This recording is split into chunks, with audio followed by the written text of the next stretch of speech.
ലോകമെങ്ങും ഫുട്ബോൾ ആവേശത്തിലാണ്. കേരളത്തിലാകട്ടെ അർജന്റീനയുടെയും ബ്രസീലിൻ്റെയും പോർച്ചുഗലിൻ്റെയും ആരാധകർ തമ്മിലുള്ള പോരാട്ടത്തിൻ്റെ കാലവും.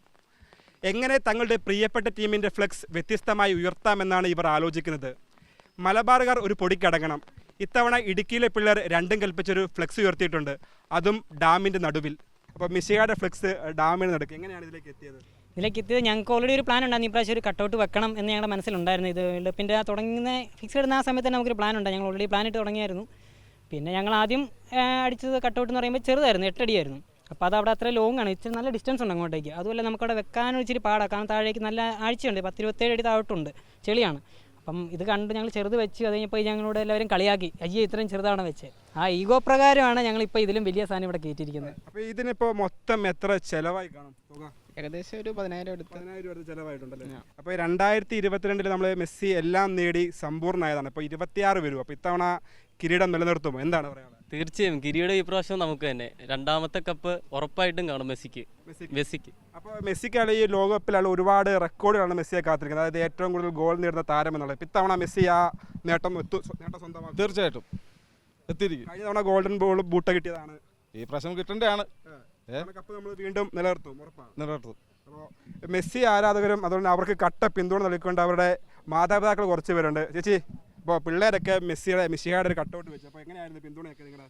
ഞങ്ങൾ വളരെ സപ്പോർട്ടാണ് പിള്ളേർക്ക്. അപ്പോൾ ഏത് ടീമാണ് ചേച്ചി? ഏത് ടീം ജയിക്കണം ചേച്ചിയുടെ ആഗ്രഹം? ഞങ്ങൾക്ക് അർജന്റീന. ചേച്ചിക്കോ? അർജന്റീന തന്നെ. അപ്പോൾ എല്ലാവരും അർജന്റീന ഫാൻസ് തന്നെയാണ്. അപ്പോൾ മെസ്സി ജയിക്കണം അല്ലെങ്കിൽ അർജന്റീന ജയിക്കണം എന്ന് ആഗ്രഹിക്കുന്ന മാതാപിതാക്കളും അതുപോലെ തന്നെ കുട്ടികളുണ്ട്. ഇപ്പോൾ ഇനിയിപ്പോൾ നമുക്ക് ബ്രസീലിൽ കുറച്ച് ആരാധകരുണ്ട് ഇവിടെ.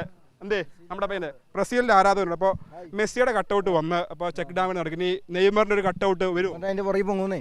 അതിൻ്റെ പുറകെ വരും, നെയ്മറിൻ്റെ വരും. ലേറ്റ് ആവാൻ ലേറ്റസ്റ്റ് വരും. അതാണ് നെയ്മർ. ബ്രസീൽ സുൽത്താൻ ഇപ്പോൾ പരിക്കുകൾക്കൊക്കെ ശേഷം വീണ്ടും ഒരു ലോകകപ്പ് വേദിയിലേക്ക് വരുമല്ലോ. ഈ തവണ കപ്പടിക്കാൻ പോണത് ഞങ്ങൾ നെയ്മറാണല്ലോ, കപ്പ് ഉയർത്താൻ പോണത് നെയ്മറാണല്ലോ. സുൽത്താനെ കപ്പ് ഉയർത്താൻ പോണേ, അത്രേ ഉള്ളൂ. അപ്പോൾ നെയ്മറിൻ്റെ ബ്രസീലിൻ്റെയും ആരാധകരുണ്ട്. അപ്പോൾ അവരും കപ്പടിക്കുമെന്ന പ്രതീക്ഷ തന്നെയാണ്. ഇപ്പോൾ നമുക്ക് ജർമ്മനി ഇത്തവണ വേൾഡ് കപ്പിൽ എങ്ങനെയായിരിക്കും? 5ാമത്തെ കപ്പടിക്കാൻ വേണ്ടി ജർമ്മനി ഉറപ്പ്, വേറൊന്നുമില്ല. അപ്പോൾ ഇത്രയും ബാക്കി അർജന്റീന ആയാലും ബ്രസീൽ ആയാലും 2-3 പേരൊക്കെ നിങ്ങൾ ഒറ്റയാൾപ്പെട്ടാണോ? അതെനിക്കിഷ്ടമാണ്. എൻ്റെ ടീം എൻ്റെ ടീമിന് എനിക്ക് വിശ്വാസമാണ്. 5ാമത്തെ കപ്പ് ഞങ്ങൾ പൊക്കും. അപ്പോൾ വലിയ ആവേശം തന്നെയാണ്. നമുക്കറിയാം, ഇപ്പോൾ കഴിഞ്ഞ തവണ പുഴയോരത്ത് മെസ്സിയുടെയും റൊണാൾഡോയുടെയും നെയ്മറുടെയൊക്കെ ഫ്ലെക്സുകളും കട്ടൗട്ടുകളും കണ്ടും ഇത്തവണ ഡാമിലും കണ്ടു. ഇനിയിപ്പോൾ ചുരുങ്ങിയ ദിവസങ്ങൾ മാത്രമേ ഉള്ളൂ ലോകകപ്പിനുള്ളൂ. കിരീടം വീണ്ടും തിരിച്ചു പിടിച്ച് സമ്പൂർണ്ണതയിലേക്ക് ഒരു പടി കൂടി വെക്കാൻ മെസ്സിക്ക് ആകുമെന്ന പ്രതീക്ഷയിൽ തന്നെയാണ് ആരാധക കൂട്ടം. ഇടുക്കിയിൽ നിന്ന് ക്യാമറമാൻ സനൽ ലംബച്ചിക്കൊപ്പം ജോയിമോൻ ജോസ്, ന്യൂസ് മലയാളം.